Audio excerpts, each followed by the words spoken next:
మన రాష్ట్రం మీరు చూస్తే 25,000 టన్నుల heroin south America that from Colombia నుంచి వైజాగ్ పోర్ట్లో దొరికింది. వైజాగ్ పోర్ట్లో ఇది గంజాయికి అడ్డా అయిపోయింది ఆంధ్రప్రదేశ్. నేను లోపలికి వెళ్ళి మాట్లాడి పైకి ఎక్కాలి అంటే తిప్పుతున్నారు, అక్కడే తిప్పుతున్నారు, వెళ్ళనివ్వట్ల. నాకు ఎంత ఆశ్చర్యం అనిపించిందంటే నేను వెళ్ళి కూర్చొని మాట్లాడుతూ ఉంటే మీకు చెప్పా you will have consequences for this అని చెప్పి. నేను మీకు తర్వాత వీడియోస్ కూడా మీకు రిలీజ్ చేస్తాను. లేదు సార్ మీకు రఫ్ సీ ఉంది, మీరు వెళ్ళటానికి లేదంటే నేను చెన్నై నుంచి వచ్చాను. నేను రఫ్ సీస్ నాకు నా ఫ్రెండ్స్ సీమెన్స్ చాలామంది ఉండేవాళ్ళు, చాలామంది స్నేహితులు నాకు మద్రాస్ పోర్ట్లో పనిచేసేవాళ్ళు. ఎప్పుడు సరదాగా తీసుకెళ్తే అలలు పడవలోకి వచ్చి మనకి టగ్ బోట్స్లోకి వచ్చి ఇంకా ఇలాంటి బోట్లోకి వచ్చి కొట్టే సమయంలో నన్ను తీసుకెళ్ళేవాళ్ళు సీమెన్. నాకు చాలా ఆశ్చర్యం అనిపించింది.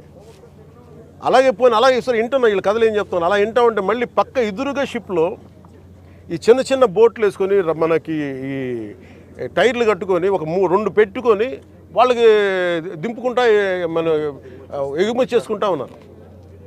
నేను వాళ్ళు చూపించాను. You are doing it in very obvious way.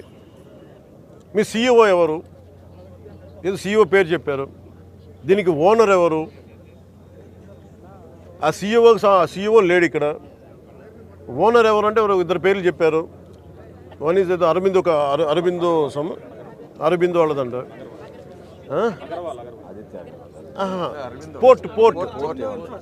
Port ఎవరి కంట్రోల్లో ఉంది?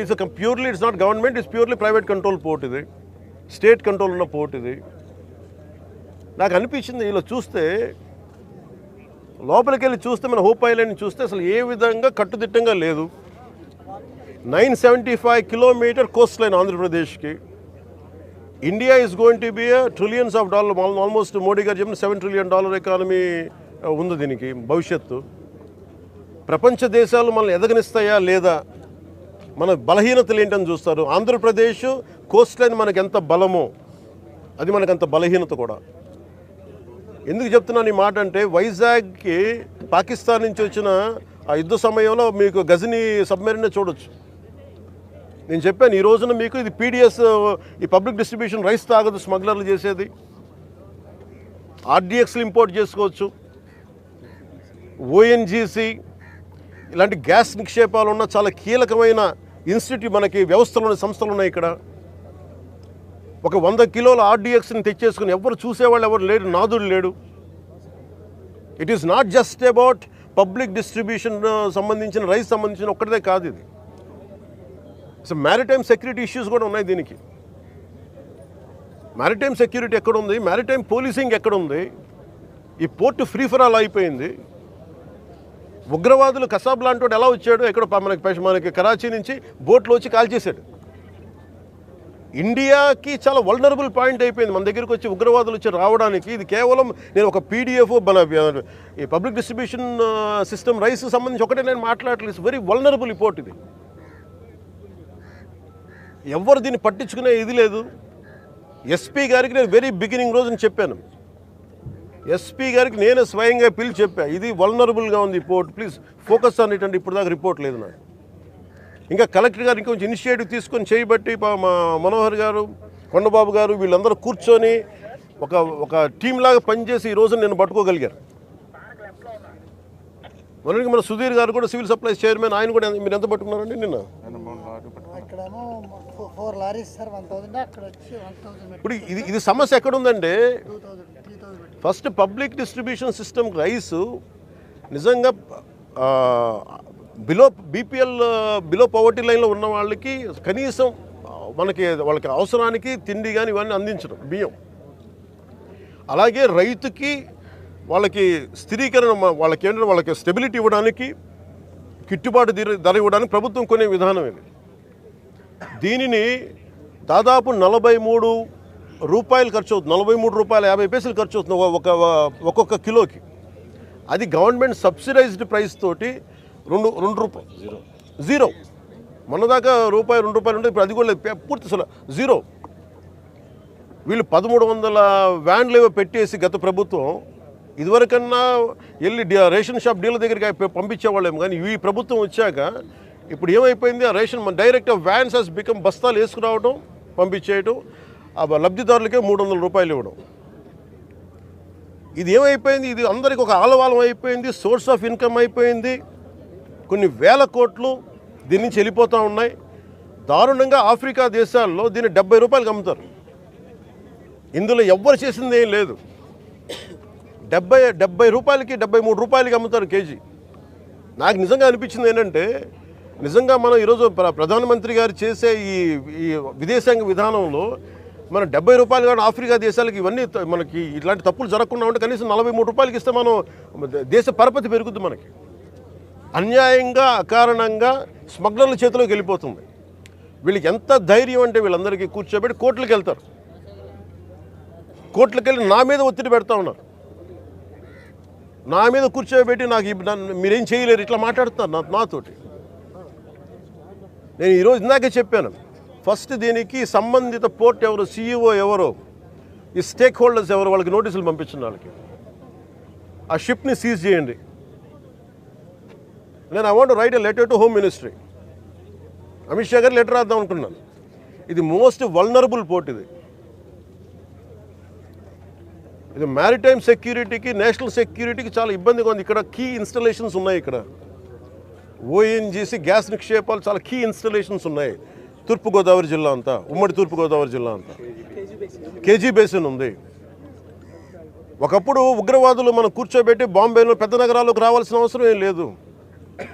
హైదరాబాద్లో చూసాం, గోకుల్ చాట్ బండార్ లాంటి చోట కూడా వచ్చేసారు. ఇక్కడ వచ్చి ఒక 10 మంది ఉగ్రవాదులు వచ్చి ఎడాపెడిగా కాల్ చేస్తే దిక్కు లేదు. ఇక్కడ వాళ్ళు చనిపోవడానికి సిద్ధంగా ఉంటారు ఉగ్రవాదులు.